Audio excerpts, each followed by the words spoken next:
In today's episode, we delve into 4 devastating incidents in which orc trainers risked their lives spade. From a rising star whose graceful underwater routines in San Diego proved to be her downfall, to a former Navy diver who ignored safety protocols in Texas. But first, let's start with first story in which a single mistimed hand command turns a choreographed performance into a night. It was June 12, 2013, and the afternoon sun burnt over Ocean World in San Diego, California. The huge outdoor stadium buzzed with anticipation as families filled the concrete stands. Children clutched plush Orcas and excitedly pointed to the crystal clear show pool below. The water glittered under the Californian sun. Its surface was occasionally broken by the massive black and white shape of Titan, the main character of the park. At 9 years old and over 3,600 kilograms, he was both the main attraction and the most unpredictable animal in the enclosure. Claire Benson stood at the edge of the pool, her wetsuit shining as she went through the choreography one last time.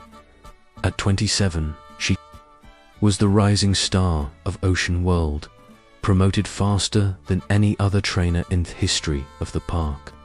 Her background was unique, a former ballet dancer with a degree in marine biology before moving into performance training. This combination dirt her when she moved with her legs in performances that were more like an underwater ballet than a traditional sea show. But Claire had private concerns that she rarely shared with the management, inherent her training protocols. She had noted Titan's increasingly erotic behavior during the up-training sessions. Some days he responded perfectly to every command. On others he seemed distracted, almost aggressive, ignored signals that he had mastered months before. This inconsistency worried her, but Ocean World's schedule required the show to go on.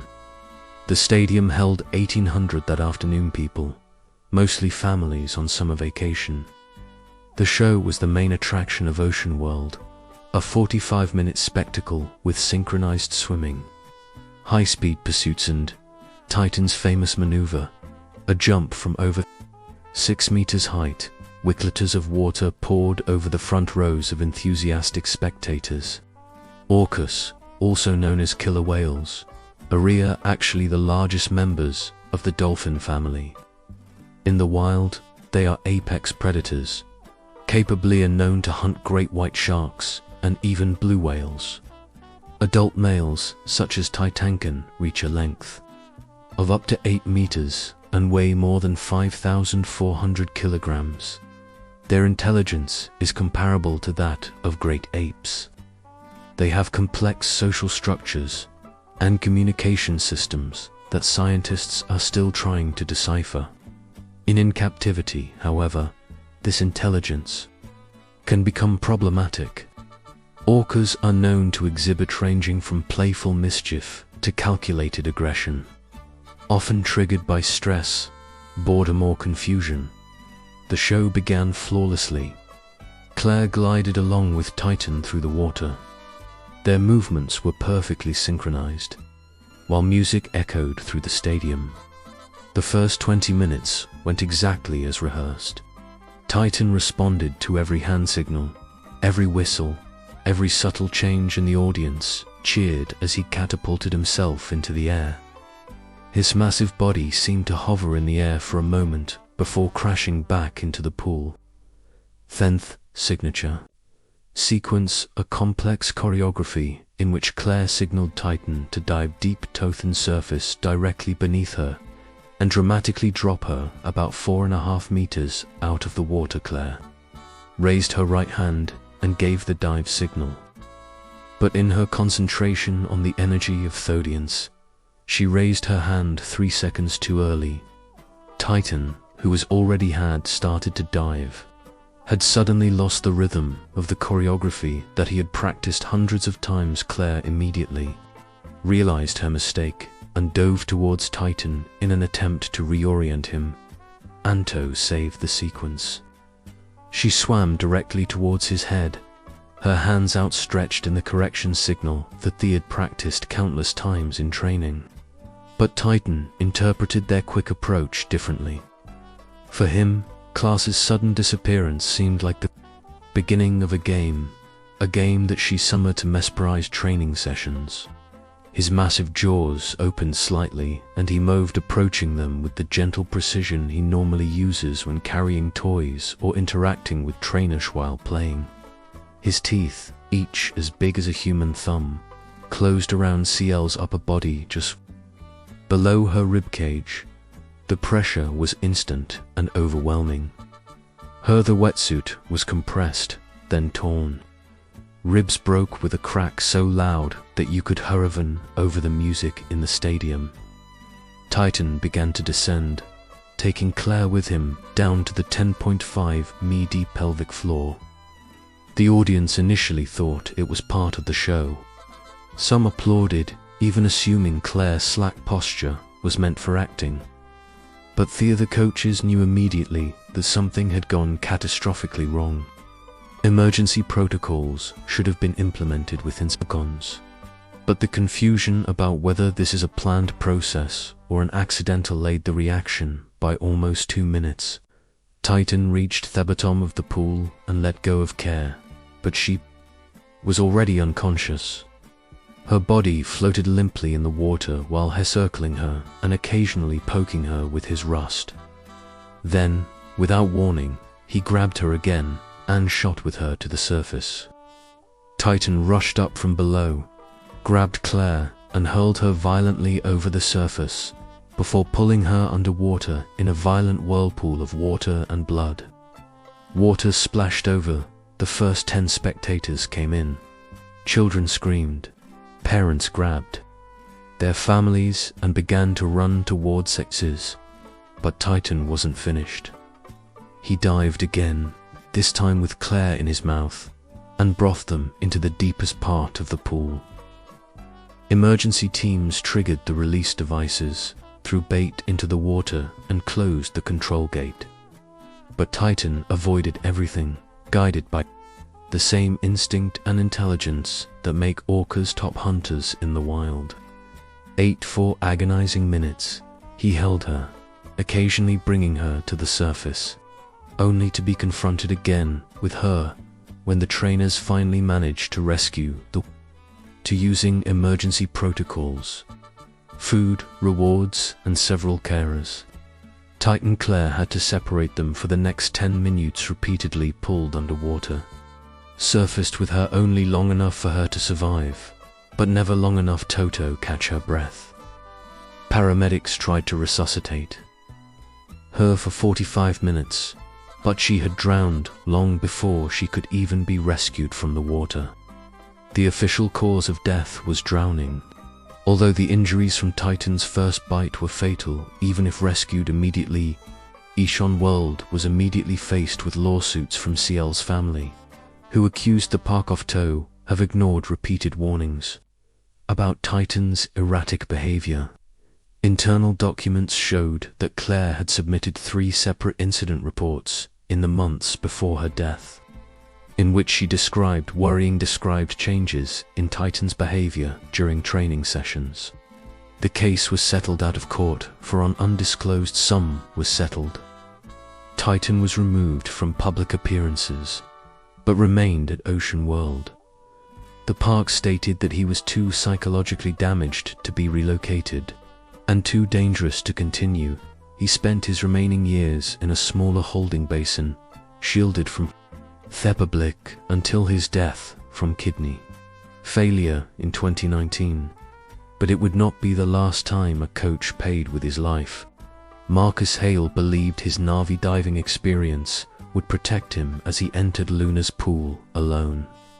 But military training meant nothing for a 14-year-old orc with fears of abandonment. It was August 5, 2011, and the humid Texas heat pressed like an oppressive blanket over Marine Sun Park in Galveston. Behind the scenes, far from the audience and cameras, the facility's training pools lay quietly in the afternoon sun.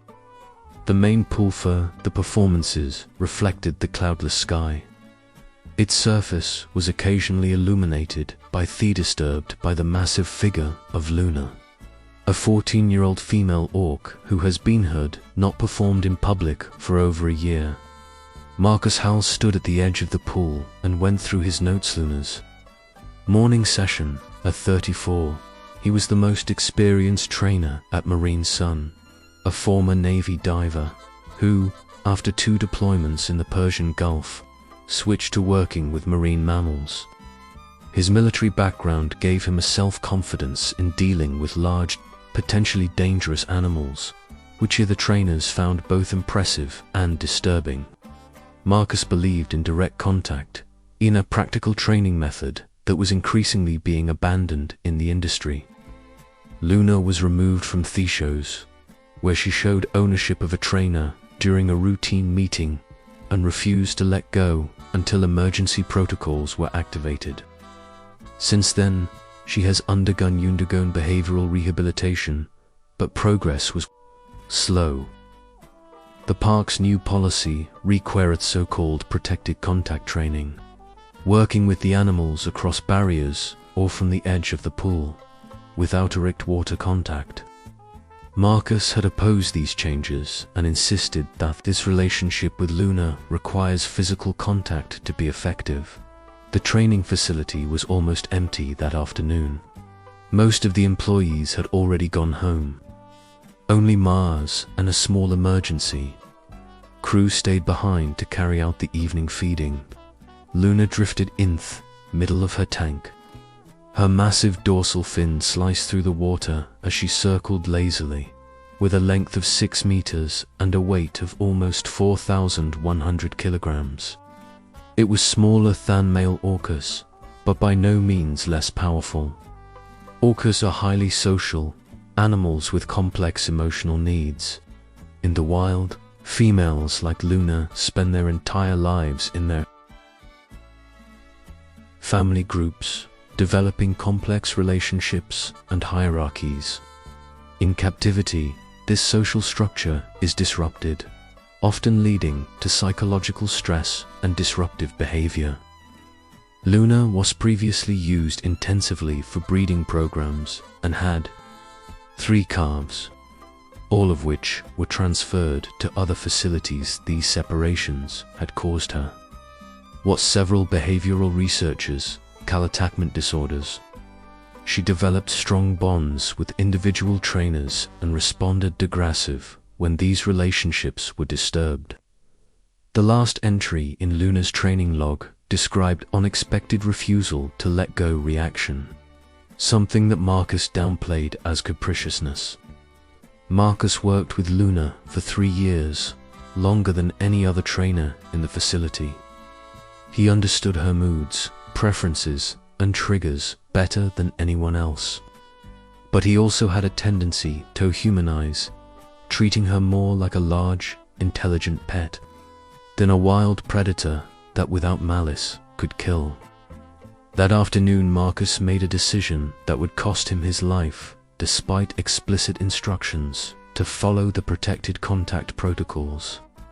He decided to use Luna's pelvis for what he called a relationship building session. He entered the water with full wetsuit, but without safety equipment. The pool's emergency systems were functional, but there was no second trainer present who could have activated it if necessary. Marcus had sent away the security observer who was supposed to monitor all water contacts and said that the meeting would be short and routine. Luna approached him immediately. Her massive head broke through the water surface just a few meters away. For a few minutes, everything was normal. Marcus stroked her wrist around and performed basic conditioning exercises, rewarding her with fish and positive reinforcement. Luna seemed calm, even loving. She snuggled gently against him and allowed him to stroke her dorsal fin, and her flipper touched. But Orcas are unpredictable, and Luna's calm demeanor concealed the psychological instability, which had led to her removal from the shows. After about 10 minutes of interaction, something changed in their behavior. Marine behavior researchers, who later analyzed the surveillance footage, noticed that Luna's body language changed subtly. Her movements became more targeted, her attention more focused. Marcus floated near the middle of the pool with his back to Luna, while here training gust as she struck. With the silent efficiency that makes orcas top predators, she approached from behind and grabbed his upper body with her jaws. The first bite shattered 3 ribs and pierced his left lung. But Marcus remained conscious. Luna began to dive and pulled Marcus towards the approximately 12 meters deep pool floor. He fought, kicked around in panic, and punctured her rust around. But his efforts were in vain in the face of her immense strength.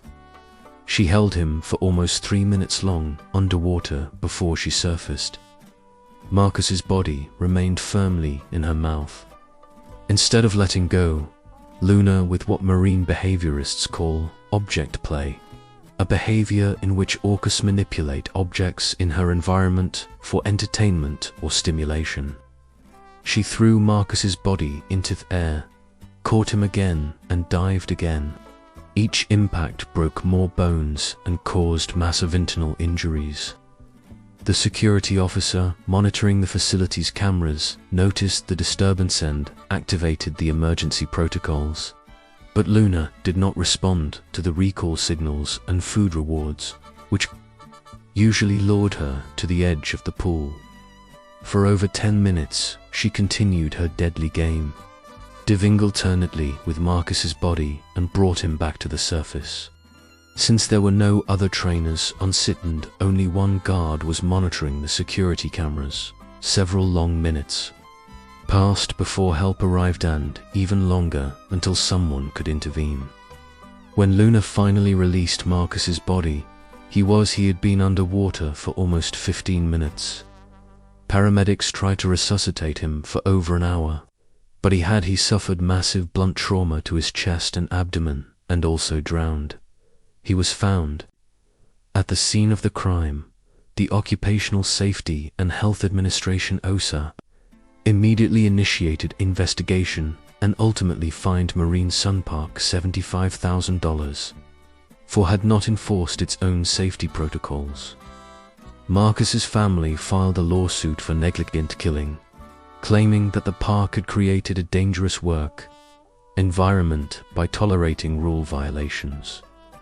Luna was isolated for 6 months, while behavioral scientists assessed her mental state. Eventually, she was transferred to a modified training program, but never performed in public again. The incident led to industry-wide changes in training guidelines. Direct water contact was banned in most facilities, but the tragedy was far from over.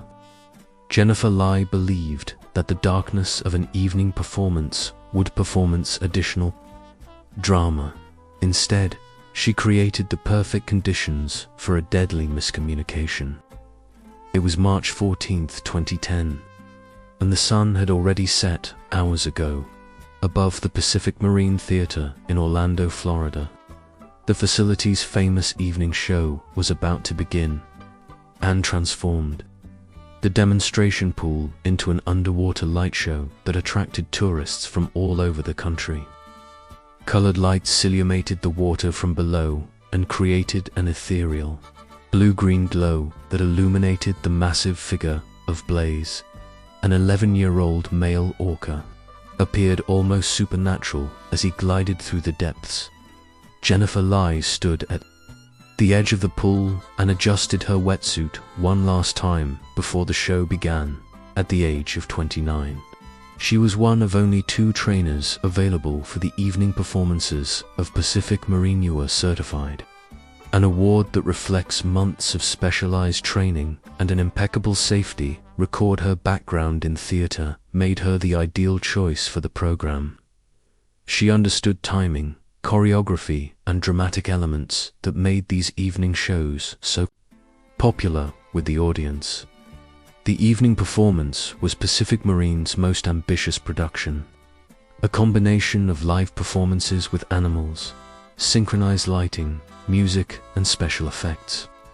The pool weighs exclusively through underwater lights, creating a dreamlike atmosphere in which trainers and a car seem to be dancing an aquatic ballet together. But the same lighting that made the show so magical also created dangerous blind spots and visual distortions that made it impossible to see in daylight. Blaze had been performing in evening performances for over 2 years without any incident. With a length of about 6.7 meters and a weight of almost 4,500 kilograms. It was smaller than some male orca, but perfectly suited for the precise choreography required by the evening's program. He had completed over 500 performances and was considered one of the most experienced show animals in the facility.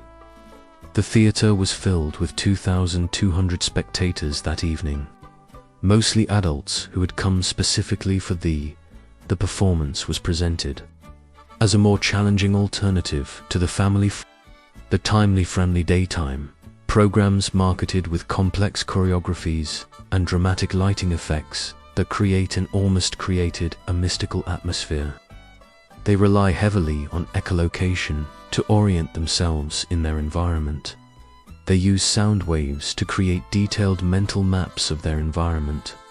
In the wild, this biological sonar system allows them to hunt in complete darkness and to navigate in murky water with the highest precision. In captivity, however, the artificial lighting and acoustic environment can impair this natural ability, leading to confusion and disorientation, phenomena that do not occur in nature.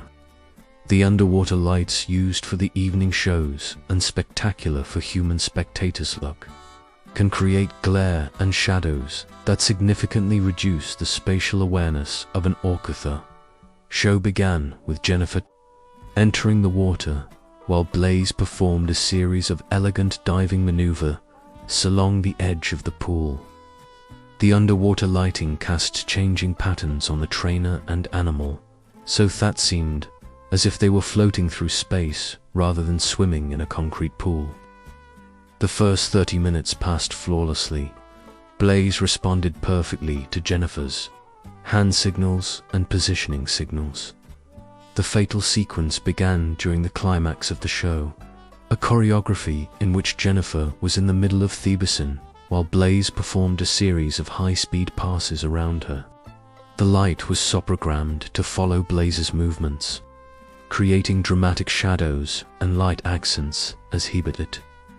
It was precisely these effects that thrilled the audience that made it almost impossible for Jennifer to maintain visual contact with the massive animal. As Blaze finished his third lap, Jennifer lost him in the constantly changing play of light. The underwater lighting created a disorienting, stroboscopic effect that made it difficult to correctly estimate one's position and speed. It moved slightly away from its intended position, probably about 1 meter. The deviation was minimal by human standards, but it put Jennifer right in Blaze's path as he began his fourth round.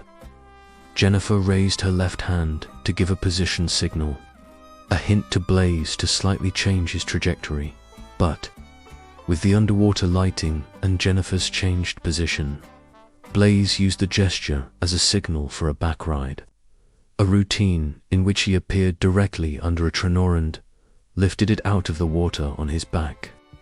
Blaze changed course and accelerated, shooting at full speed from the depths of the pool upwards. But instead of gently riding under Jennifer's surface, he struck her sideways with devastating force. His massive head Blaze rose with such force that the impact was fatal, hit Jennifer in the middle of her body and hurled her against the concrete wall off the pelvis. The impact was catastrophic. Jennifer's body hit the ground with a sickening crack, the edge of the pool, a sound that could be heard even above the music of the show. Her spine was compressed, ribs shattered, internal organs were crushed by the enormous force. She bounced off the wall and fell limply into the middle of the pool, face down in the illuminated water. Blaze, confused by the collision, circled Jennifer's floating body several times before cautiously approaching. He gently nudged her with his rostrum, a behavior that in other situations would have seemed caring, but in this moment unloyal to them continuing to stay underwater. The underwater lights continued their programmed pattern and cast ghostly patterns on the scene. As the emergency protocols were finally activated, the audience initially thought the collision was part of the dramatic finale of the show.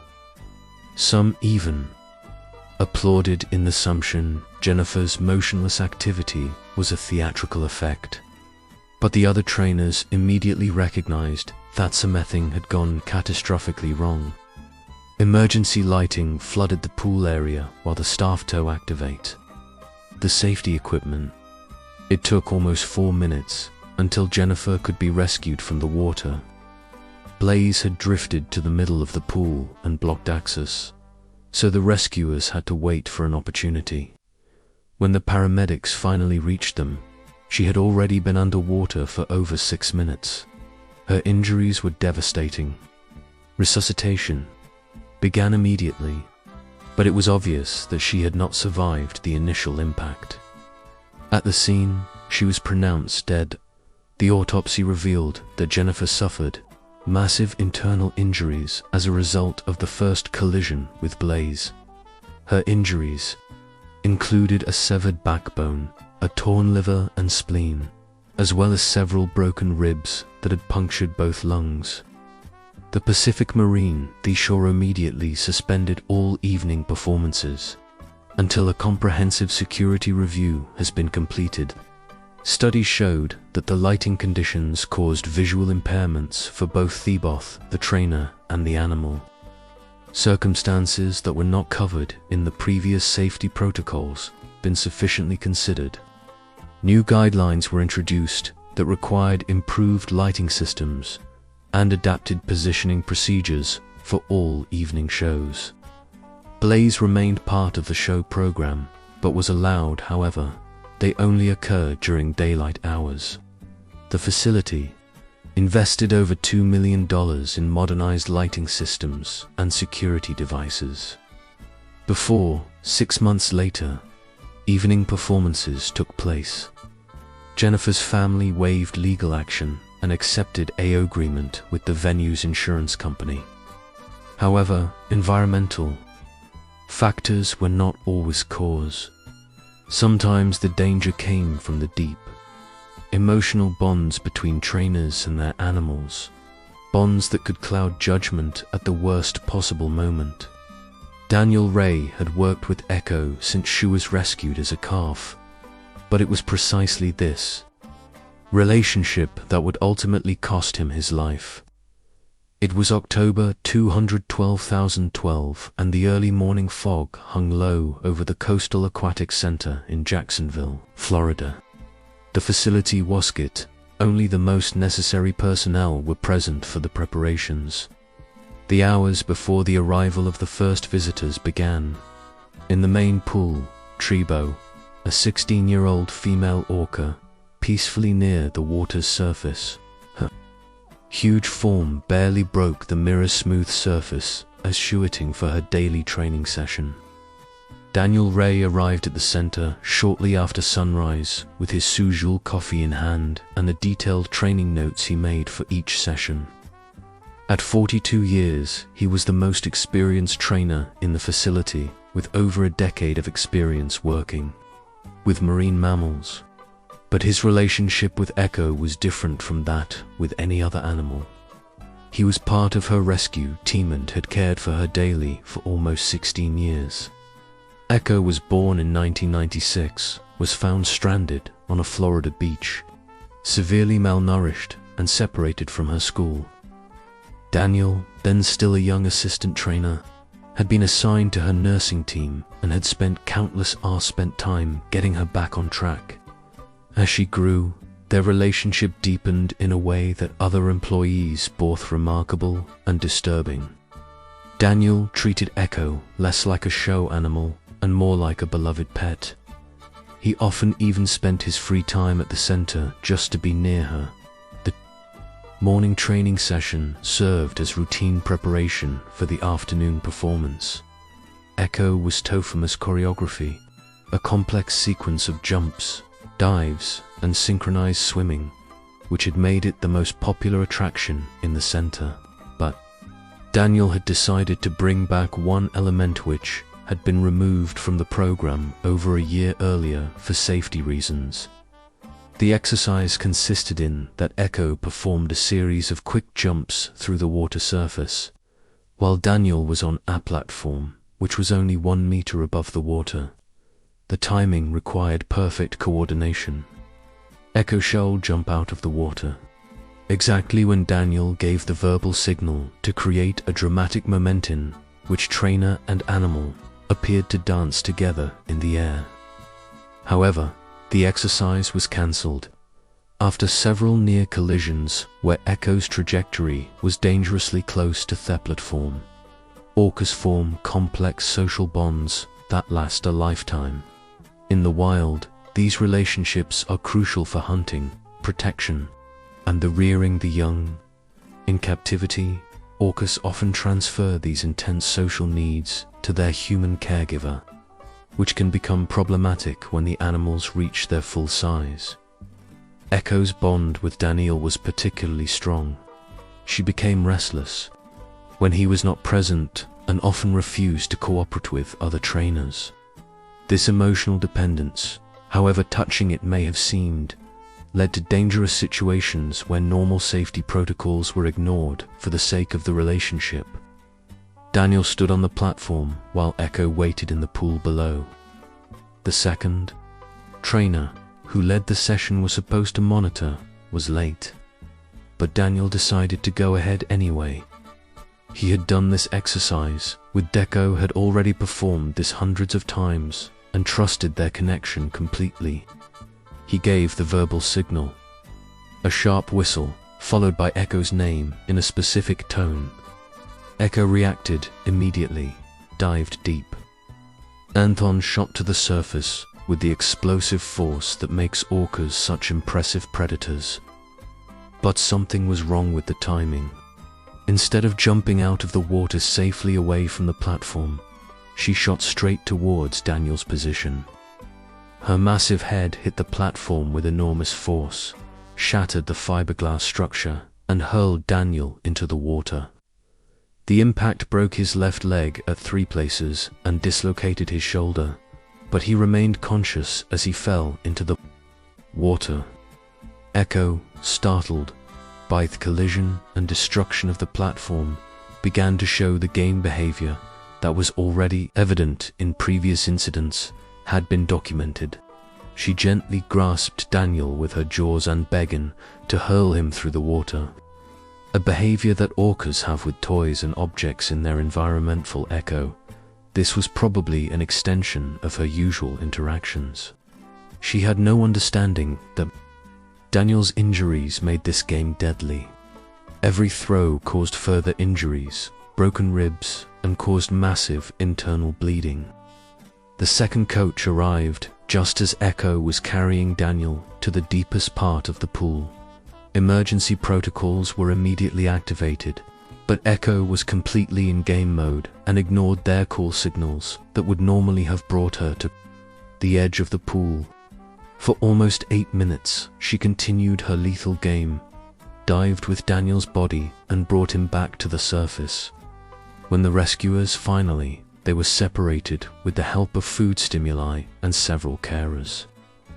Daniel was a total of 12 minutes underwater. His injuries were catastrophic. A severed back, massive internal bleeding, and drowning. Paramedics fought for his life for over 30 minutes, but he was pronounced dead at the scene. The investigation revealed that Daniel had violated several security protocols by discharging the exercise without proper supervision. However, No disciplinary action was taken against their facility because the violations were due to Daniel's personal decision and were not attributed to institutional failure. His family refrained from legal action because she understood that his death was due to his own decisions and not to the negligence of the center.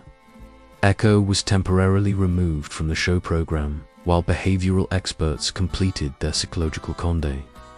The incident had clearly traumatized her.